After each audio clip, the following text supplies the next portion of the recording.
দেখতে দেখতে যৌবন ফুরায় যাবে, দেখতে দেখতে এই শক্তি সামর্থ্য ফুরিয়ে যাবে, ফুরায় যাবে। আশ-শাবাবু বাইনা দু'ফাইন, এক বড় বুজুর্গ বলছে, যুবক তুমি মনে রেখো, তুমি দুই দুর্বলতার মাঝখানে আছো। তোমার শিশুকাল দুর্বল, তোমার বৃদ্ধকাল দুর্বল। দুই দুর্বলতার মাঝখানে অল্প কিছু সময় তুমি শক্তি নিয়ে আসো, সেই শক্তির সময়টাই হচ্ছে যৌবনকাল। যদি কিছু করতে হয় শক্তির টাইমেই করো, নিজেকে গড়লে শক্তি থাকতেই গড়ো, নিজের আখিরাত সাজাইলে শক্তি থাকতেই সাজাও। হয় তুমি পিছনের দিকে শিশুকালে আর যাইতে পারবা না, আর বৃদ্ধকালে পৌঁছে গেলে দুর্বল হয়ে যাবে, তখনও আর পারবা, অথবা কবরে চলে যাবে। এই জন্য 17 বছরের, 18 বছরের, 20 বছরের ছেলে তোমাদেরকে বলি, বাপ এত অল্প বয়সে যদি আল্লাহ পাকের এত বড় নাফরমান হও, মাত্র 18 বছর বয়সেও যদি তুমি আল্লাহকে এইভাবে না চিনো, 18 বছর 20 বছর বয়সেই যদি তুমি একটা সেজদা দিতে মন না চায়, আরে জানোয়ার তুই 60 বছর পর্যন্ত যাইতে যাইতে তোর অবস্থা কি হবে? বেঈমান, এই বেঈমান, এই নিকৃষ্ট, তোর হালাত কি হবে? তুই 18 বছর বয়স না হইতে যদি আল্লাহর এত বড় দুশ্মন হস, তো তোর বাকি হালাত।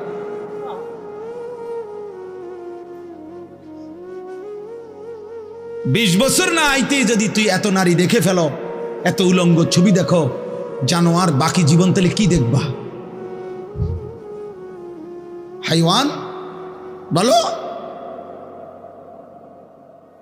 বাকি হায়াত কি দেখবা? তাহলে যা দেখার তো সব দেখে এলেছে।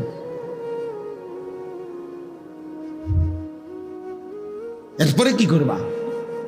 এত কম বয়সে এত নারী, এত অল্প বয়সে এত উলঙ্গ ছবি দেখে ফেললাম, এত অল্প বয়সে চরিত্র এভাবে নষ্ট করে ফেললাম যে নারী ছাড়া, ছবি ছাড়া, জেনার দৃশ্য ছাড়া, বন্ধুদের অসৎ আড্ডা ছাড়া। ওই দেখেন ওই অপদার্থের দিকে দেখেন, ওই দেখেন ওই অপদার্থ কি করে।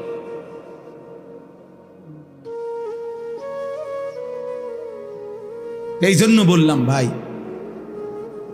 ভাবতে শেখো বাবা, বাকি হায়াত কি করবে,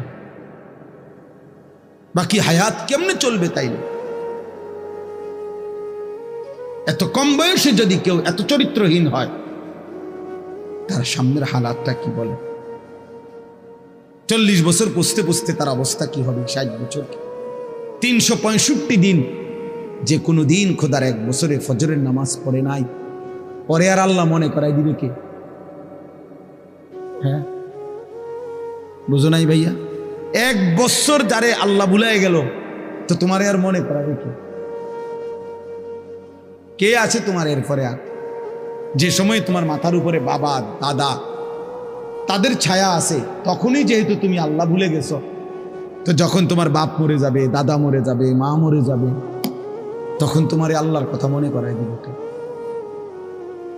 তোমারে আখিরাত মনে করাই।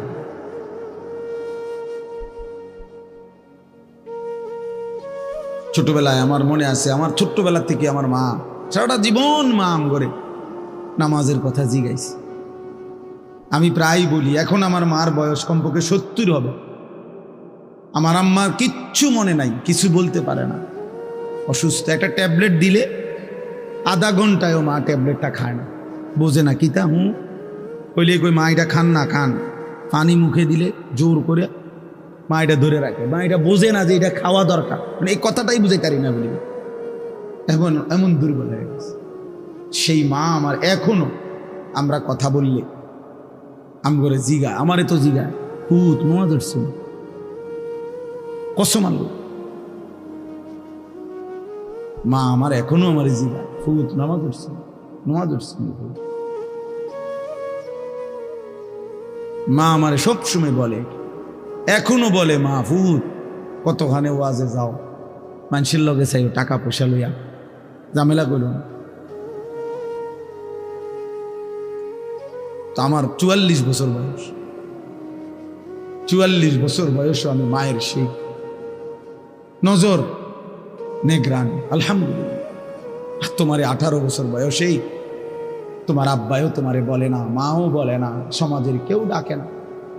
তোমার পতন, তোমার ধ্বংস, তোমার বরবাদি, তুমি নারী দেখতে দেখতে ধ্বংস হয়ে যাইতেছ, ছবি দেখতে দেখতে বেঈমান কাফেরদের মতো সাজতে সাজতে সাজতে সাজতে, চুল পান, শার্ট, পোশাক, লেবাস, চলা ফেরা, উঠা বসাতে কাফের মুশরিকদের মতো হতে হতে ধীরে ধীরে একটা সুন্দর ছেলে, একটা সুন্দর জওয়ান মুসলমানের একটা তাগড়া ছেলে চোখের সামনে কি হয়ে যেতেছে, নষ্ট হয়ে।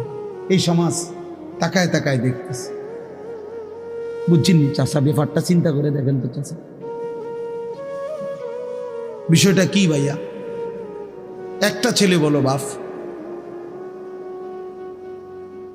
কেউ তোমারে ডাকে না, কেউ তোমারে ফেরায় না, কেউ তোমার এই অব্যাহত গুনাহ, অশ্লীলতা, বেহায়াপনা থেকে কেউ টানিয়া ধরতেছে না, ফেরাইতে চাচ্ছে না।